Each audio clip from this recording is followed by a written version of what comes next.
super excited for to see so many faces that have come in. Before we start, just want to talk about the importance of women in product as a community because we just finished 2 years this March. I think we all have, on some level, recognized growing up that we live in what is a patriarchal world. It sounds dramatic, I know, but even with all of the progress we've made, we know that there are some glaring problems that still exist, like women and car crashes, right? We're more likely to sustain serious injuries than men.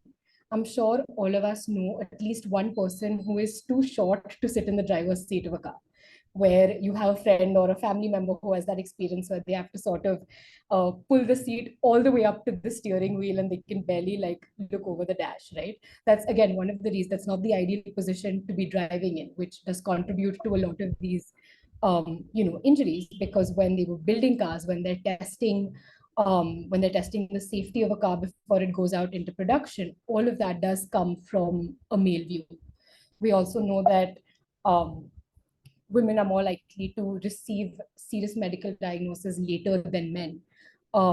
It's a lot of the medical research that's been done in the world has been done first off with a male focus, and then it sort of gets adapted to women. I don't know if you all know this, but the symptoms for a heart attack for women and men can sometimes differ as well. There's this sort of very pop culture symptom of heart attack we've seen where there is pain on the left side of the body or the arm, and that those chest pains are typically what's characterized as someone experiencing a heart attack. But for a lot of women, a heart attack can actually look like you just feeling nauseous or you having other types of experiences. But that's not studied or popularized as much because a lot of these are still looked at with the male focus. These are all bigger examples, but I think all of us have also experienced some form of that maybe in our day-to-day lives, especially in the workplace today, which is still, especially in product and tech, which tends to be more male focused. And that's been one of the reasons that this community has been so important to start off. And in 2 years, it's incredible to see all of the work that has been done. We've had a great 2 years. Just a quick timeline here, where it was launched in March of 2022, where we first started off with a lot of virtual events for Coffee and Connect series. The first mentorship program was launched, which did one-to-one mapping for mentors and mentees in the community. We had our first offline events in 2022 as well, with some pretty big names in the product field. Eventually, we started learning more and more about what our members really wanted and what they were looking for, which is when we started mock interview series, review series, went global with our first event in New York. And we've recently also started focusing on a lot of great offline events.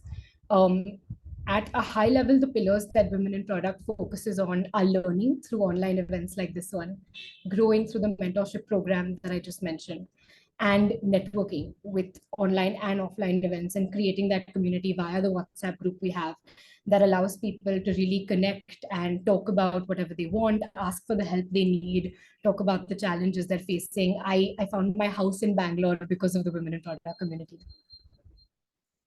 We have some great events coming up in April as well for our members. We have sessions with global leaders like Kristen Berman, who's the CEO and founder of Irrational Labs. We have a few fun offline events as well. There's a brunch coming up in Pune, a fun move with WIP dance workshop, another online event with Parmi Devanji, who's a former VP at Instagram, as well as the launch of the WIP mentorship program for the month of April as well. So a lot to look forward to in the next month. Coming to our event today. We do live in a somewhat uncertain economy. Jobs and salaries are not what they were 2 years ago. And a lot of us have faced those challenges in the downturn of the market, where jobs are harder to get. Getting a promotion or a raise is harder than it was 2 years ago. When we came across Nada's profile and saw everything that she was doing, we realized she had such an incredible way of guiding people through live sessions to understand their challenges and goals and help them achieve everything that they wanted. So we obviously knew we had to ask her to come and do a session with the women in product community itself live. This is a super exciting format, and we're excited to have Nada here today. Nada is a professional career coach who's the founder of Master Career Coach and the podcast host of what's called the Career Transition Podcast. She has 15 years of experience in product and agile, and she actually quit in a text message to help people like you and me achieve all of the goals that we have. So, yeah, over to you, Nada. Thank you so much, everyone, for having me. It's such a pleasure being surrounded, by all of you as women. Um, just a little story just to help you understand my journey. So, I come from a little island called Bahrain. It's in the Middle East. And the reason I decided to come to Canada and leave everything behind was because when I was 17, my father threw a can of car oil at me and he left a wall dent and missed. So, in that moment, I made an important decision. I decided to travel as far away as possible from him. Something to understand, I've never lived in India, but I think there are a lot of similarities when it comes to culture. It is very conservative. Women don't have a lot of rights. My mom wasn't able to initiate a divorce with my father, even though he was an alcoholic. He put us through so much. So I decided to make that decision, leave everything behind, even though some of you may know that Bahrain is a country that's surrounded by a lot of rich countries. There's a lot of oil. I could have lived a much more comfortable life than I'm living right now, but I left all of that wealth, all of that simplicity, all of that luxury behind because I felt that if I continued, my life would have been in jeopardy. So it was a difficult decision for me, but I decided to hit the reset button at 18. I left my country of birth. I left my parents who are still there. I left all of the people that I've known in my entire childhood, and I decided to pack my bags, show up to Canada with only 2 suitcases, didn't know a single soul in the country. In fact, I still remember the day that I landed. I was so lost because at the time, I wasn't even used to walking on streets by myself, right? I had, my mom who would always drive me even to the corner store. And I remember seeing these, international students fiddling with a map. Back then, we didn't even know the concept of Google Maps. And I remember following them so that I would find my way to the International Student Center. The thing to note, though, was my life wasn't super peachy just because I immigrated to Canada. I actually spent, another 18 years recovering from the trauma that I basically had from living with a father who was alcoholic, being surrounded by people who were telling me that I wasn't good enough, that, I wasn't academic enough, that I wasn't a success because I wasn't a doctor or an engineer. I had to endure all of that, and I ended up hitting the reset button over and over and over again throughout those 18 years. I almost failed engineering school. I survived my mom's cancer while I was, in another continent. I pivoted my career more than 5 times. And in the very end, when the pandemic hit, and some of you heard the story of how I quit over text, I left a 6-figure salary and started my own company after I was sexually harassed in my last role. So, the thing that I want you all to understand is life is tough, but we all have the choice to hit the reset button and start over. It doesn't mean that we lose who we are. It doesn't mean that we basically have to rebuild everything. Um, Sometimes hitting the reset button and starting over is a blessing. It gives you the opportunity to go bigger and better. Because the thing is, starting over is what actually saved my life. And most importantly, it helped me rebuild my strength to forgive and love my father.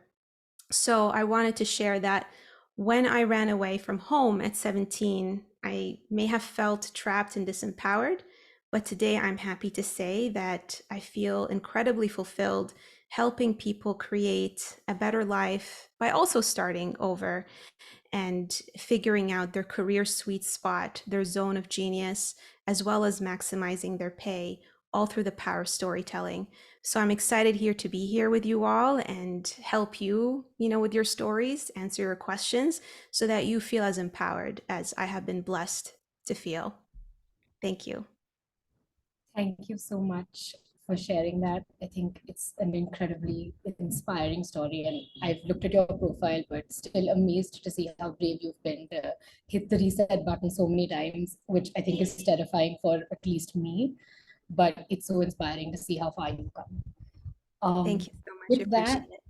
we will bring in our first volunteer of today, Zeal. Um, Hi, Hi, am I Susan. audible?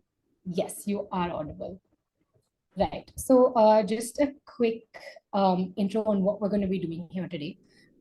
Zeal is one of our Women in Product members, and she has a challenge that she wants to overcome in terms of looking for a new job and figuring out what that looks like. And she and Nada are going to go through a live coaching session on what are the things that Zeal's facing in terms of challenges and how Nada can help out there. So over to you, Zeal and Nada. Absolutely. My pleasure. Okay. Should All I start? right. Yeah, go ahead. Right. Awesome. I can see your face. I was just trying to change Oh, the view so that I can see everyone. Go ahead. Share with me.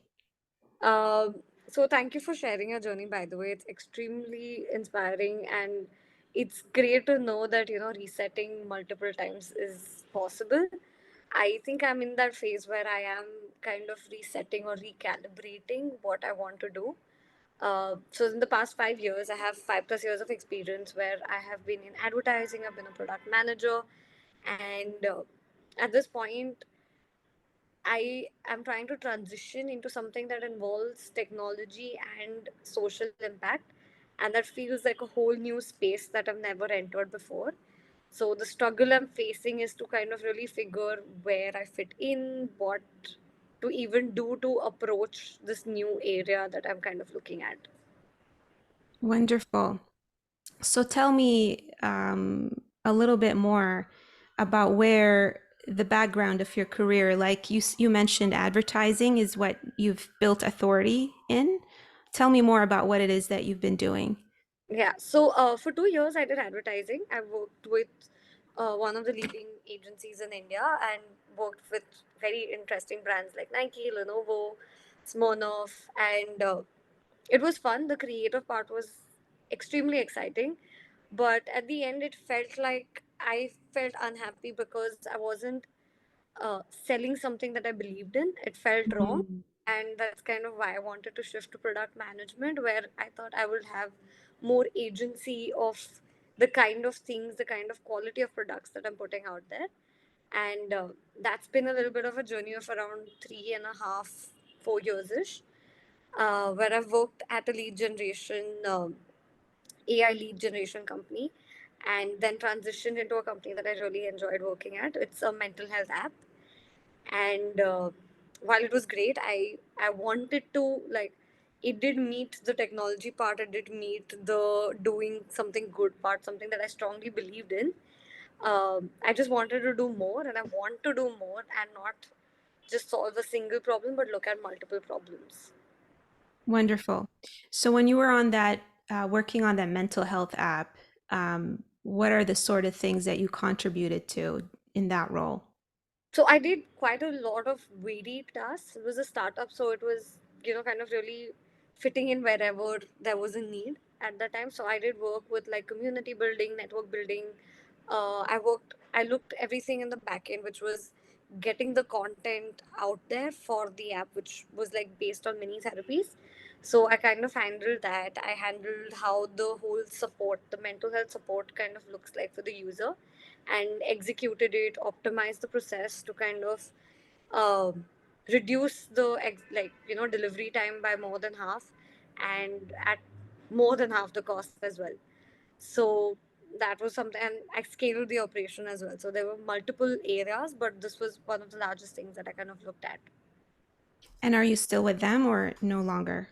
No, I am in that phase of figuring things out, so I'm no longer with them. Okay. And are you working with someone right now or not really? No, not really. Okay. And just out of curiosity, what drove you to leave? It was more of like realizing that wanting to do something more. I also felt a little burnt out from like a personal and professional front. It was a very busy and consuming past year, so it was kind of like to kind of recover from that as well. What do you feel is preventing you from going after that product manager role? uh, the thing is, I don't want to be limited to a product manager, like a single product manager role. I want to kind of look at maybe a larger scale. So I'm kind of figuring where I can kind of fit in. I feel like that's where I'm trying to figure out where, if it's as a consultant at a impact consultancy or work for a social enterprise as a product manager, I'm kind of conflicted with figuring that out, and Okay. in fact, even confidence in a little way. So here's what I would do. Yeah, I would list out all of the roles that you've had since the beginning of your career. yeah, I would write down from a task perspective, what are the things that you enjoy doing? What are the things that you didn't enjoy doing? And I would look for patterns. To mm, me, one of the patterns that I heard when you were in advertising is you being involved in the creative stuff, right? yeah, So that could be one thing. And be a little bit more specific, right? Was it the fact that you were coming up with the messaging that was exciting? Was it the visuals? Was it the idea of selling the features? Was it understanding the consumers? Was it doing the research? Break it down even further. yeah, Okay. I'm going to take a wild guess and say that the part that you really loved was enjoying the psychology of the users, right? So that is a component within product management. That's the discovery. But again, I'm a firm believer that we shouldn't pigeonhole ourselves to the title because organizations define roles very differently and call them different things. Okay. We need to get clear on what excites you. To me, a title is more like a label, a container, yeah, right? You know, like I can call this something, right? And come up with a name for this product. Another company is going to call it something else. What matters to me is what's inside yeah, this, packaging. And that's how I see job postings. I yeah, would not worry too much about, well, what am I going to call myself? No, start with what you enjoy doing. So we already know that you enjoy the discovery part, understanding the customers. The mental health app, same thing. I want you again to put down the things that you enjoyed, but I'm seeing the pattern reoccur again, where you shared with me that you also were spending time understanding the users. I'm seeing that you enjoyed improving processes as well. So that's another thing to pay attention to. yeah, You mentioned that you don't want to pigeonhole yourself yet to working on a single product. That's a valid point, right? Um, and you know what? Maybe that is a good thing because you're still like in early in your career where you want to experience more things and move around. So consulting could definitely be an amazing path. I will tell you that I started out as a consultant. And it was a game changer for me because when you're in a consulting company, yes, you get to rapidly, get placed on different client engagements. You learn about their business.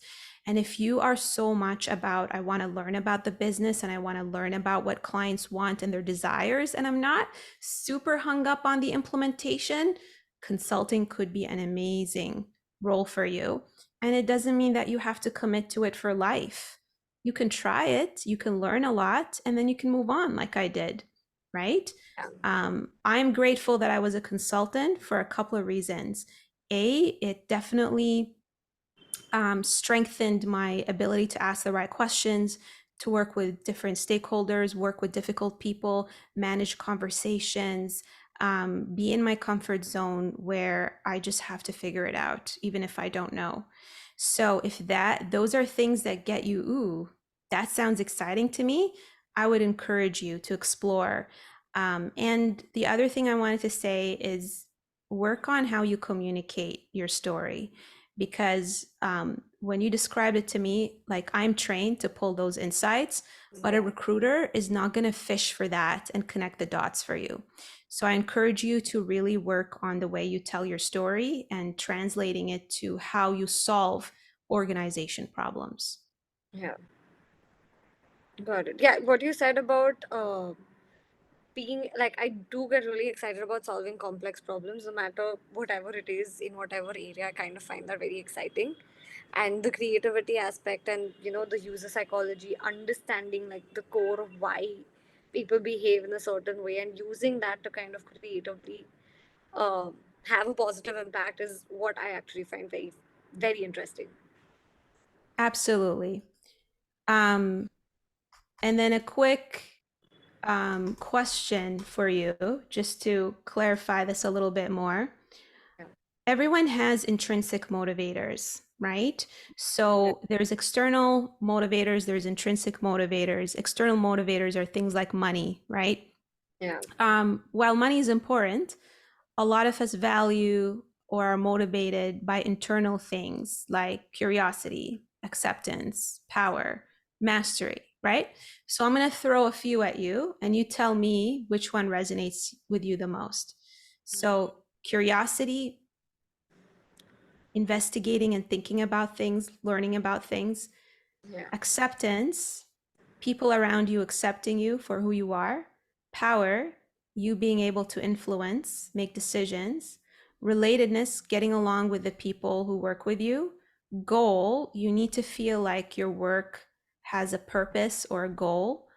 Honor, feeling proud that your values are reflected in your work. Mastery, being competent or specialized in what you do. Freedom, being independent of others. Order, having structures in place. Status, being recognized. Which out of these you're like, this is a must have for me in order for me to feel motivated at work?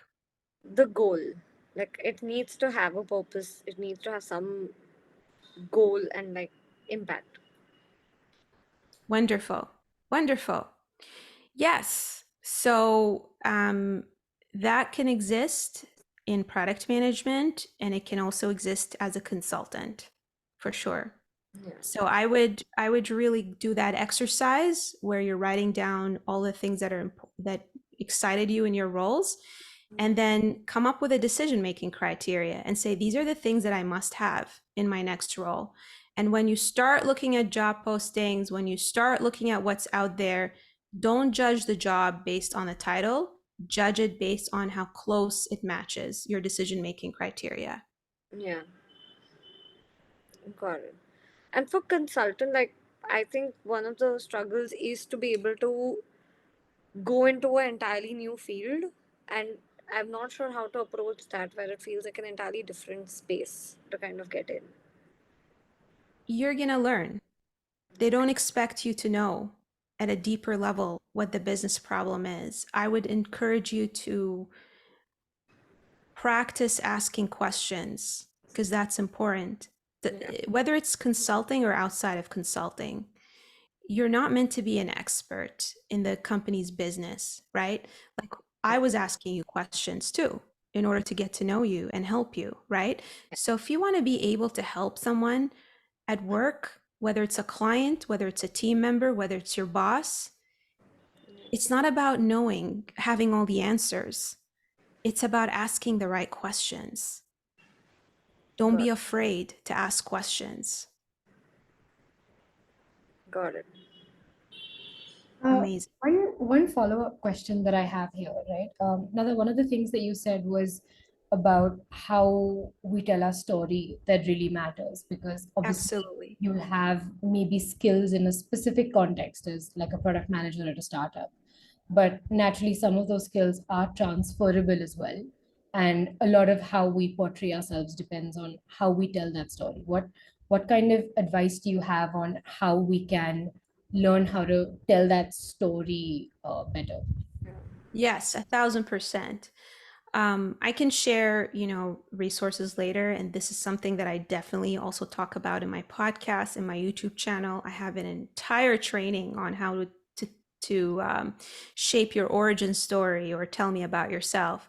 What you all may have guessed is what I did at the beginning when I talked to you all. I didn't say, my name is Nada Buhendi, and I did my bachelor's degree in software engineering. And I worked at company X, Y, and Z, right? I didn't do that. I told you a story that was relatable to you all. And that's why you're paying attention to me, right? Instead of falling asleep.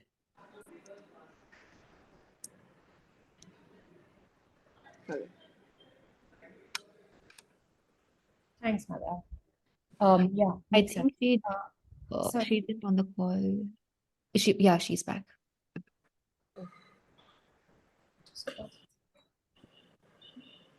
You're on mute, Nanda. There we go. Everyone hear me? Yes, we can. Okay, cool. Technical difficulties, all good. What I was trying to say is that I wasn't trying to sell you on the value that I'm going to provide you in this talk by listing all of my areas of competency, because that would have put you all to sleep. I sold you on the idea that what I'm going to give you all is valuable by creating that relatability and rapport. And that's the big mistake that I see a lot of job seekers, interviewees make, is they start off hoping that they're going to get the hiring manager's attention by starting out with why they are a fit for the role from a competency perspective. You're going to have plenty of time to do that later on. You kind of need to think of it almost like, okay, an advertisement, right? You got to hook them first. When you're watching a movie trailer, right? They give you all of the cool, like impactful, juicy moments. Okay. So you need to come up with what I call an origin story. Tell me about yourself. Tell me about yourself is not saying I am this and I am that. Find a pivotal moment that is related, that explains why you do what you do today. Like I did, right? And then when you do that, you are going to get the hiring manager to listen and like you. The goal is to know you, like you, and trust you. And your origin story creates that effect. Does that kind of make sense? Yeah, it does. Many of my career transitioners, I'll tell you that one of my clients, her name is Elaine. She went from journalism, so kind of similar, right? Advertising. She went from journalism to product manager because of her origin story. She was in an interview. She shared her story of how she was working at a gym while she was putting herself through college. She was working 3 jobs, and she would hear the gym, folks curse every time they go in to the gym because they have to go through this turnstile and they have to tap their card, but then it didn't work very well. And when they tap their card, they'd go in too early and it would hit them in the leg and they would curse. So she came up with this scrappy product. And at the time, she didn't even call it a product. She thought it was dumb when she was telling me about it. But that was the beginnings of her realizing that she's meant to be a product manager.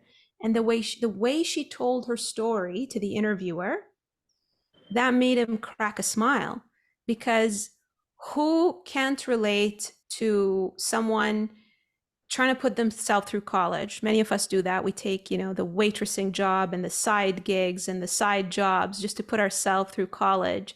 And who hasn't done a job where they're like, oh man, this is so painful for me to be here, but I just need to pay the bills. And so when she described it that way, and she described the feeling that she had when she launched this, even though it's a scrappy product, it was her first product, and how she felt joy, the idea of making people's lives better, he cracked a smile. And you know what? He was a little bit more accommodating in the interview. He knew that she did not have everything on paper, but that story showed him that she's capable. And that's what you need to do. That's what you need to start with. Got it.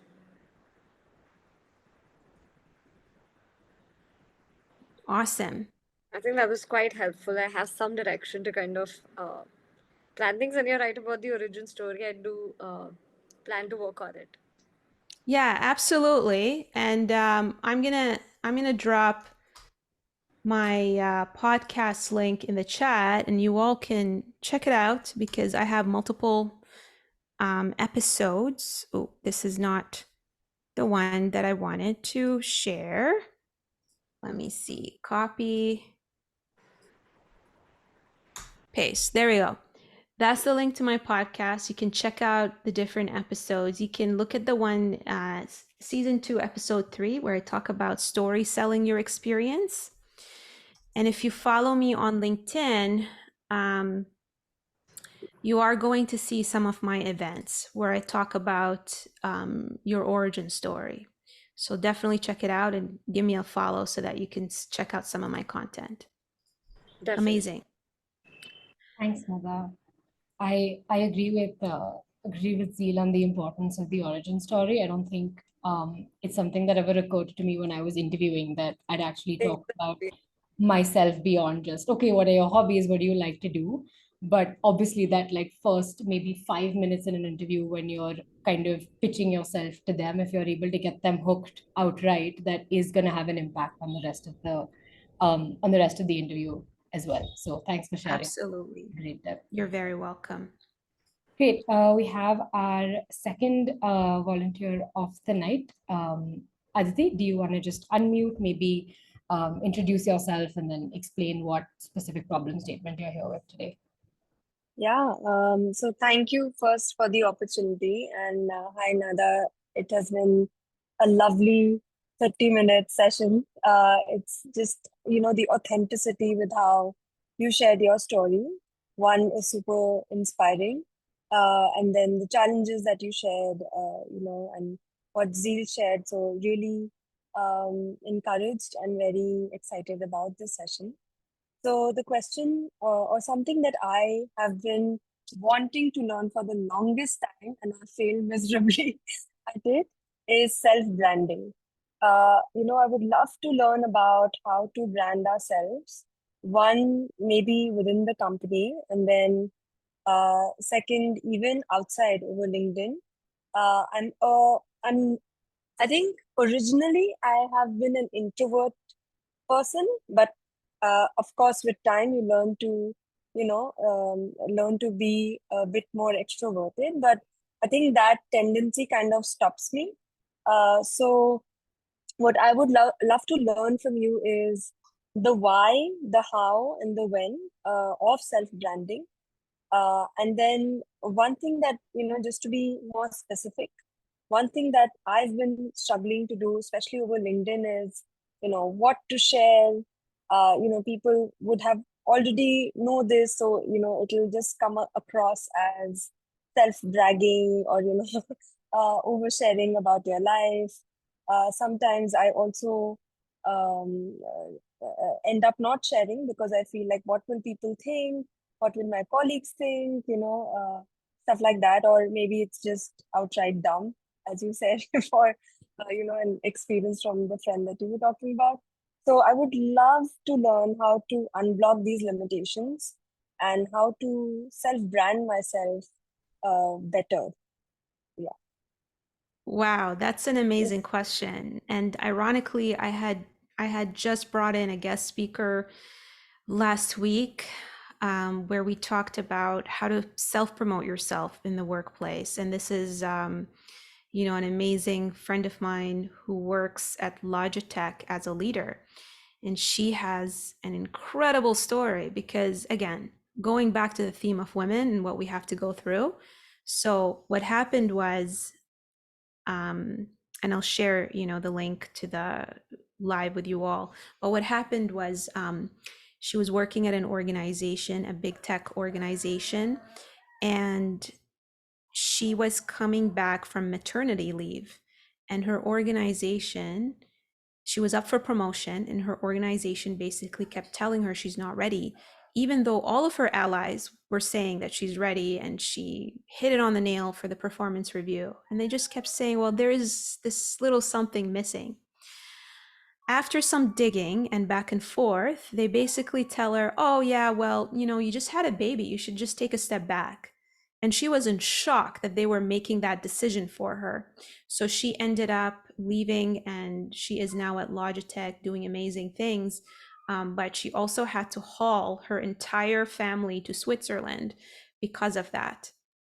So she ended up facilitating these sessions called I Am Remarkable. It's part of a larger organization, and it's all about teaching people how to sell themselves. Now, this is something that I also help with, and her and I put our brains together to come up with a ton of tips, for you all. But if I were to start at the very, very beginning, I'm going to start with, why do you feel like bragging, that like it's bragging, right? And I'll say that a lot of it comes from our upbringing, from our childhood. I come from a very conservative culture and family where I'm told, you're a woman, you need to be humble, you shouldn't, talk about your achievements, that is bragging. And that is not true, and so we need to be aware that a lot of it comes from childhood programming and what society have shared with us. It all starts with that awareness. Once we're aware, then we can make an effort to tell ourselves that, hey, that's actually not true. There's nothing wrong with me sharing, my greatness, because if I don't, no one is ever gonna know, right? So that's step number one. Step number two is, again, this is what I tell a lot of people, because I actually do not just coach job seekers and professionals and people all the way to the director level and VP level. I also coach entrepreneurs, and I coach coaches. I coach career coaches who want to build their business and want to, increase their authority. And what I tell them is to shift their mindset around selling. We tend to think of selling as something that is icky, something that, oh my God, it's about, oh, I don't want to come across like a cheap car salesman. I don't want to come across like I'm trying to rip people off. Okay. Selling is an exchange in value. Selling doesn't mean tricking people. Selling means helping people.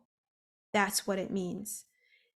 A doctor sells you on the idea to get their services. We need doctors. They don't harm us, they help us. And so I want you to think of yourself as a doctor. You are there to help people. And in fact, not helping them with a skill set that you have is selfishness, to be honest. And that's how I help people shift their mindset. Now, when you're talking about your achievements and selling yourself and the value you bring in, I want you to think of yourself as the guide, not the hero. And that is the mistake that people fall into that causes them to feel icky. Our misconception is to promote ourselves and to sell ourselves means to sing the praises, right? But it's not that. It's about showing curiosity in the person that you're trying to help and making it about them and how you're going to be their guide. Once you shift that mindset, you're going to feel a lot comfortable because you're putting the spotlight on the people you're helping, not you. So when you promote yourself, you should actually be promoting how you can help versus how you are awesome. That is a shift in mindset that you want to make. And once you do that, it becomes easier.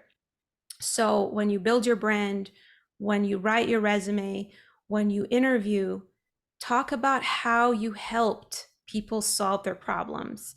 Your boss, your team, you as a guide, as Gandalf in Lord of the Rings or as the fairy godmother? How did you make life better? When you do that, it's going to become more authentic. If you go back to how I shared my story, I didn't brag. I didn't say I am great at doing this and I'm great at doing that. I said that this is what I went through, this is what I've learned, and this is how I help people. Okay? And when you phrase it in a way where you're telling a story, it becomes less braggy because now you're describing a chain of events, right? That actually happened. Yeah, yeah, definitely helpful. One Shifting the follow-up spotlight. Yeah. question on that is, sometimes I think when you're talking about yourself or your achievements, I think there's some amount of discomfort where you feel like maybe you're being a little cringe, or it's just maybe awkward to be talking about yourself or what you've done in like a room full of people. What do you recommend to kind of overcome that feeling? Tell a story, just like I did. Any talk that you attend where I'm there, you'll never hear me say that I am this and I am that. That is what makes me cringe. But when I tell a story, I find that it's a lot easier to do that. And when I see people's body language and how they open up and how they respond, it keeps me going, right? Versus if I said, I am this and I am that, I would probably get different reactions. Maybe disengagement, maybe like glossing over, maybe checking their phones. So I would say, tell a story and shift your mindset to, I really am excited about helping these people, versus, oh my God, I want to close this deal, or I want to get this interview, or I want to get this offer, right? Any conversation that I have with anyone, whether it's a consultation, whether it's on stage, I'm never in this mindset where I'm here because I want something out of it or because I want to, have this outcome occur. Never. I always think of it as, how can I make this fun for everyone? And how can I add value to people? And when you shift to that, automatically you're going to feel better about it because you're not going to feel like you're transactional. And I think a lot of that fear comes from either feeling like we're transactional or feeling like we are, self-serving, right? And when we take that away from the equation, it becomes a lot more comfortable. So, yeah, definitely change of mindset helps, gives a sort of ease or some amount of calm about what we're trying to do, definitely. And while for internal, stakeholders, it kind of aligns. The other question related to this is that, I've been wanting to also go a little out over on LinkedIn, and share some of the learnings, or maybe just engaging over LinkedIn as well, because I feel there's some sort of value. Maybe I don't fully understand the value, but Absolutely. I do see people do it. So I feel like maybe, it's something that we need to, it helps you bond with your network in a different way, maybe. So Absolutely. that why is something I would love to learn. And that can help me engage even over LinkedIn a bit more. So I would love to hear your thoughts on that. So what is your goal right now in your career? What do you feel is your North Star? Like, let's say a year from now, where do you want to be? A year from now, okay. Eventually, I do want to be, a product leader who's able to influence and make an impact on a much larger audience than I'm able to right now. And uh, I mean, again, when you say what's your goal, titles are the first things that come into That's your okay. mind. But Product leader, to me, it's because you want to grow into a role where you're mentoring and coaching others, right? Right. Yeah, of course. Yes, Okay, very good. absolutely. What do you think is holding you back from that right now? So one thing is that, I mean, I should have shared this earlier, that I'm fully remote. I work fully remotely. Uh, and it's like a bonus. But what I lose out in that process is personal connections, or having those bonds which you develop when you're in office, or in close quarters with your co-workers.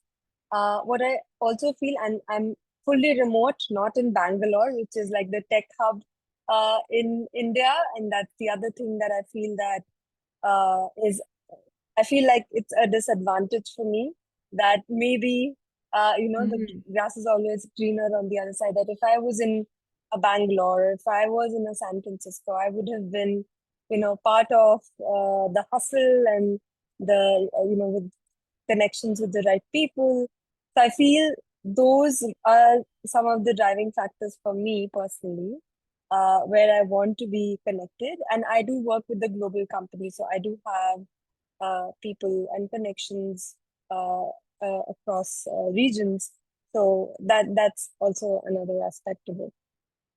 and what level are you at right now? Intermediate, senior, product manager, where are you? I would say middle management. Okay, you're a middle manager. Yeah, You're yeah, overseeing people and you yes, aspire to go move even farther up, right? yes, yes, Okay. yes.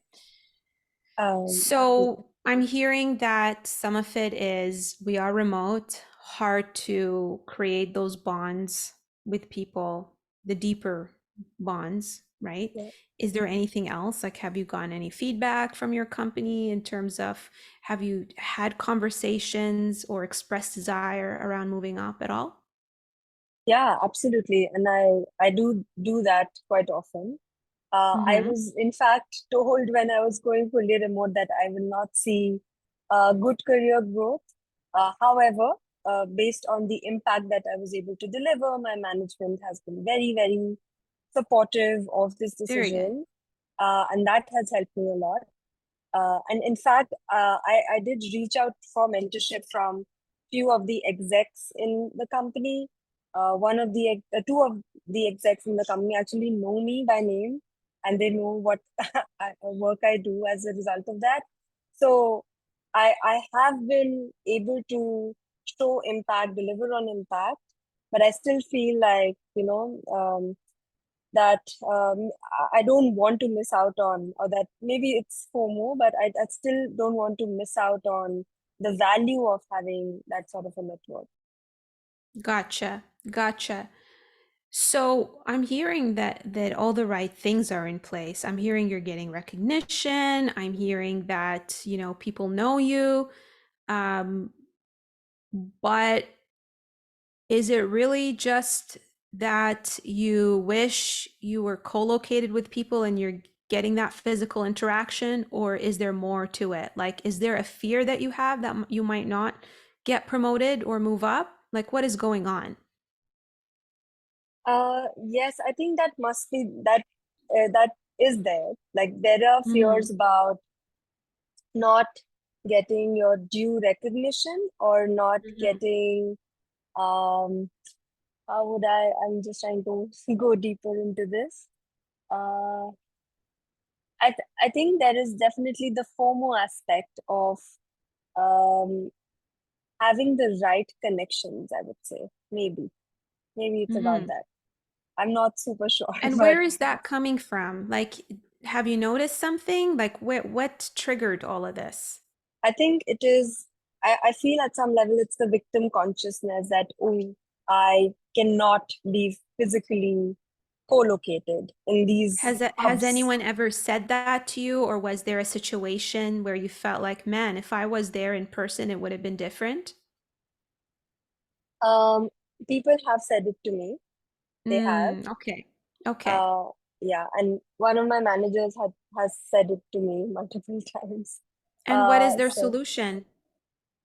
to co-locate, Do you want to co-locate, or is it difficult for you personally? it's difficult from a family perspective. Gotcha. Yeah. Gotcha. Okay. Are you able to visit every now and then? Would you be Yeah, able to make it definitely. work? Yeah, that's what I'm doing, and that's how I'm making it work. Yeah. So that's a good way to Mhm, work around it. mhm, I will tell you that I worked at a company where I was 100% remote even before the pandemic for 2 years. I was based in Toronto, and everyone else was either based in Texas, in India, or in the UK. There was one other coworker that I had who was based in Florida, mm, and then it's just me, right? mhm, I also have my practice 100% virtual. mm, I never meet with any of my clients in person, mm, and they will all tell you that I have a strong relationship with every single one of them. mm, So how do we make that happen? We have to work a little bit harder than everyone else to mm, make that happen, mm, unfortunately. mm, Things like setting up virtual chats, that could be mm, an option. mm, One-on-one, mm, you know? mm, Because you're out of sight, you could be out of mind. So you mm, have to make that extra effort to take initiative to put mm, those things in people's calendar, whether it's mm, your boss, whether it's coworkers that mm, you work with on a mm, constant basis, people mm, who report into you. mhm, Um, if there is that capacity to visit the office, especially with your direct reports, mhm, even if it's just monthly, hey, I'm mhm, in the office, mhm, let's go for lunch, mhm, put that in place. mm, Okay. yeah, If you think about it, I mean, do we really need to be physically around each other every day? Probably not. mm, But we can come up with a cadence that's comfortable for everyone mhm, where they can get to know you, because I mm, will admit that nothing mm, replaces seeing the person in person, mm, physically, right? mm, Nothing mm, replaces that.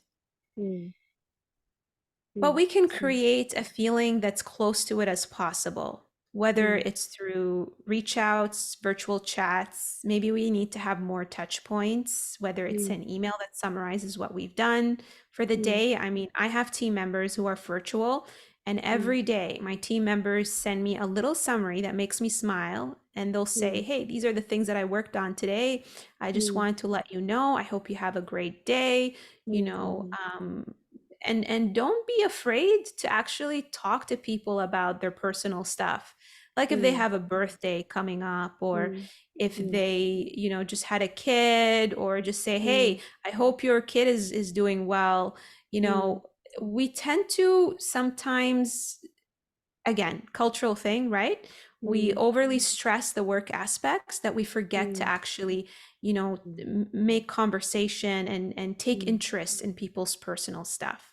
mm, mhm, Now, from a pragmatic perspective, I encourage you mm, to come up with a performance plan with your mm, boss, with mhm, concrete objectives. mm, Figure out, ask a few questions to your boss mm, that are around. I mean, with all of my clients, I come up with a 90-day plan. mm. From what I'm hearing, this is past the 90 days, but it's not too It- late, right? Yeah, You can yeah. you can come up with a plan with your boss. You can take the Mm, initiative to put that in place and ask mm, questions around the purpose of your role. Why were you mm, brought in? Um, mm, what is the definition of success for your role? Can we mm, come up with KPIs, mm, concrete KPIs that we can hit? mm, And then every week we can measure against those KPIs. mm, Yes and no, right? It can be subjective. KPIs that either you hit them or not. That will mm, be extremely helpful for you to do. mm, That way mm, you can constantly assess where you're at. mm, mm, But I think you visiting the office every now mm, and then is going to be a game changer. Take people mm, out for lunch. Don't mm. just talk about work when you're there. Take them out for Yeah, lunch. Go have a yeah, coffee with them. Get yeah, people's guard down. And especially with your yeah. boss, see if there's a way that you can meet with them in person. Mm, mm. Got it. Thank you so much. This definitely went in the direction where I really needed coaching. So really appreciate it. Thank you so much. You're very welcome. Thanks so much, Aditi. Thanks, Nada, for that. I think one of the things that I wasn't doing a lot at work was talking about personal things. I think I had a very clear distinction between the work life and the personal life. But yeah, I think based on what you said today, I do see the merit in allowing those lines to blur a little just to form those deeper connections. Yes, we gotta humanize the people around us. And since we're talking about that, I'm gonna give you all a little treat before we end. So all along, this little guy has been in the session. This is my little puppy. His name is Moose. And I've been crossing my fingers that he doesn't scream his head off during this talk. So there you go. That's my little personal share. Well done.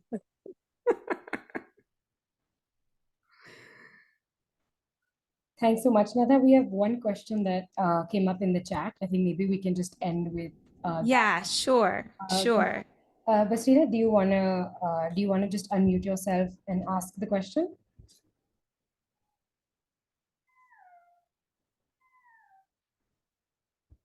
Okay, I'll just read it out from the chat. As a generalist, how do you plan for focused growth?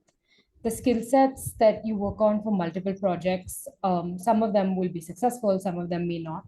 How do you sort of figure out how to channel your potential in the best and most focused directions? That's a great question. And I think what I'm hearing is you're a jack of all trades. No, we can't hear you. You may need to unmute yourself. Do you want to unmute yourself real quick?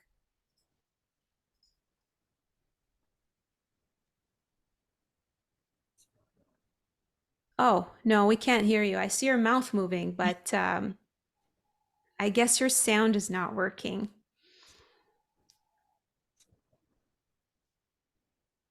Okay, no worries. I will just go ahead and answer your question because it's a common thing that people ask me. I'm going to go ahead and drop this link to my live. And by the way, if any of you want to be on my mailing list in order to get some of these interviews that I have with leaders, just DM me on LinkedIn and we'll make sure that you're added. Did I hear you? Can you now? Yes. Yay! Woohoo! Best moment of the day. Yay! All right, ask me. You know, I was very happily talking, and then Sana starts talking, and I'm like, what is happening? Am I not being heard? Because I'd unmuted myself and I was like talking away. Apparently, Apple AirPods have a problem. Yes, so the question, because I think I have so I have about 10 years of work experience. A little context as to why the question came about. I did masters in literature, then landed myself a job in tech writing. Did tech writing for about 2 years. Then I went on to do things like vendor management, localization, things that is associated with tech writing. From there, I moved on to user experience writing because that was a very niche thing and everybody was talking about user experience. And my team also identified that I came with a lot of empathy for how the users use the product. So why don't we do user experience writing? From there, it moved to user experience research, and then from there to product management. Okay, now I'm still trying to figure like while I do solutioning, I also get a lot of credit for project management, for collaborating, for bringing together everybody in the room, making quick decision, quick deliverables. And my organization is sort of beginning to say that you're more of a generalist than a product manager. While I feel good about it, I also feel like, oh, I'm doing multiple jumps. Every 2 years, I have a new role that I do, right? Like, which puts me in a space where, well, I'm not master of anything, jack of all trades. I don't know what is the industry appeal for it. Also, like you rightly pointed out, right? Every organization views a role differently, right? Product manager is very broad, user experience, very broad. So in that regard, I also feel like now while I'm setting my goals, there are some 10 things that I have to chase. When you're a generalist and you're doing multiple things, all 10 will not be successful. You might succeed in 3, you might succeed in 4. It's dependent on multiple teams. It's dependent on the market, right? How do then I have a focused goal? Like, what do I want to chase? One of the things I wrote down from your session was to identify what is the commonality between all the tasks that make you happy, or all the tasks that Yes, give you the common 100% thread. satisfaction? I think maybe that exercise would help. I don't know. This question is before doing Absolutely. that It would. It would. exercise. Yeah. It would. It would.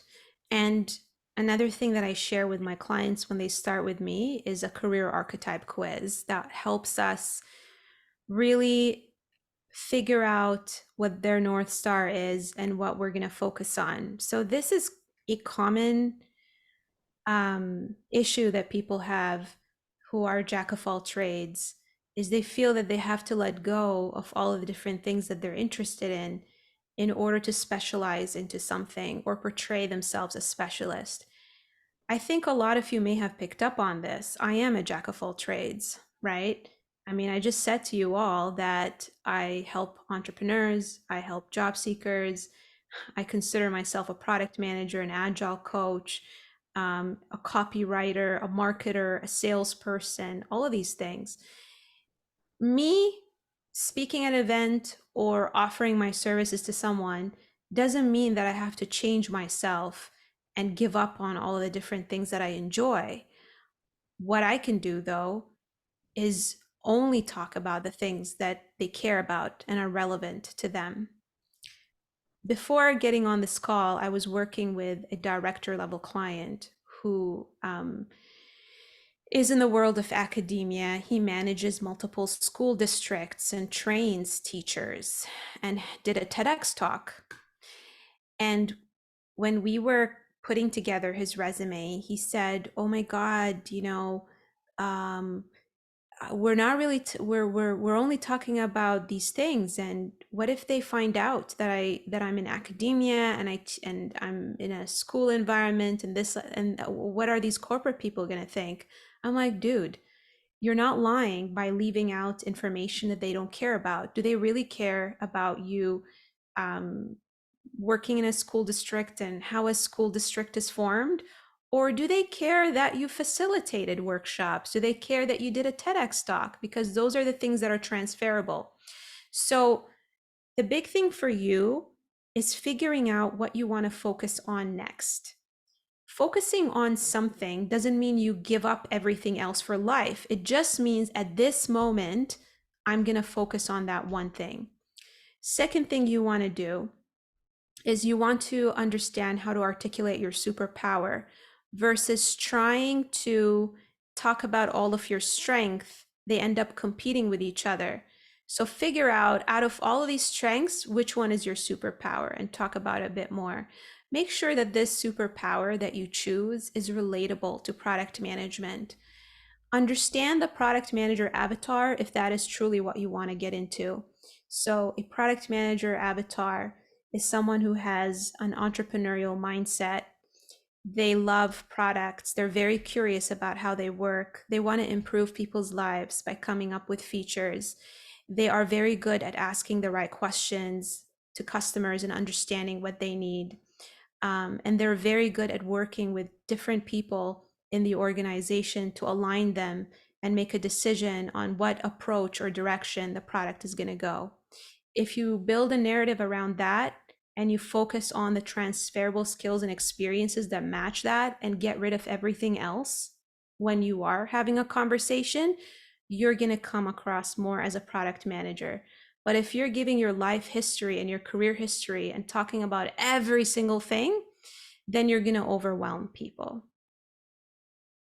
So being focused. And again, if you DM me on LinkedIn, I can direct you to specific trainings that go deeper into that.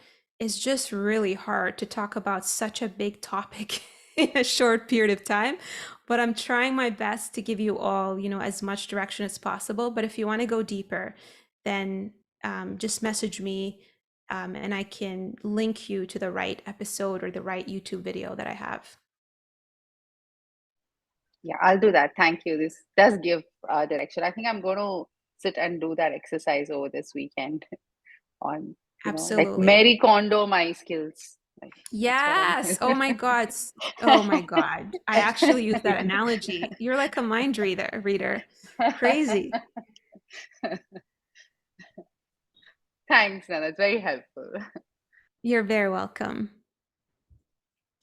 Okay, I think we're already over time. Would recommend everyone please reach out to Nada on LinkedIn, like she mentioned, with your questions, and she can help you with all of the resources and everything you'll need to get your questions answered.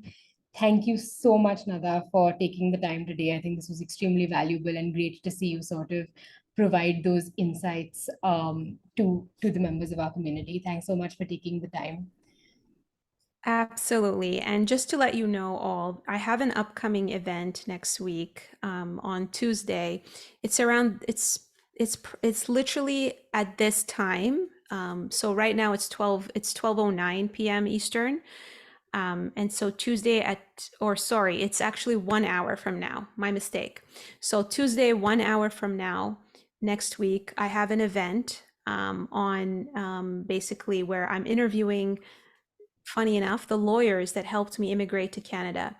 So if that is something that you're curious about, that you want to explore, or maybe you have a friend that's contemplating that, then definitely encourage you to attend this valuable opportunity. A lot of lawyers, their time is pretty crazy and getting it is hard. And I somehow negotiated getting them on my event. So feel free to click on that link and hit attend if that is something that you want to learn a bit more of. Amazing. Thank you so much, everyone, for having me. You can connect with me on LinkedIn. You can follow me as well. And I'm always happy to help. And thank you so much for this opportunity, Women in Product, and Sana for being a superhero and putting up with, getting me focused and organized so that I can make it to this event. Thanks so much, Nada. Thank you everyone for attending. If you're interested in more sessions like this, Parana's put in a link in the chat on more about women in product as well. We have a couple of exciting sessions coming up in April as well. Thanks, folks. Have a nice night.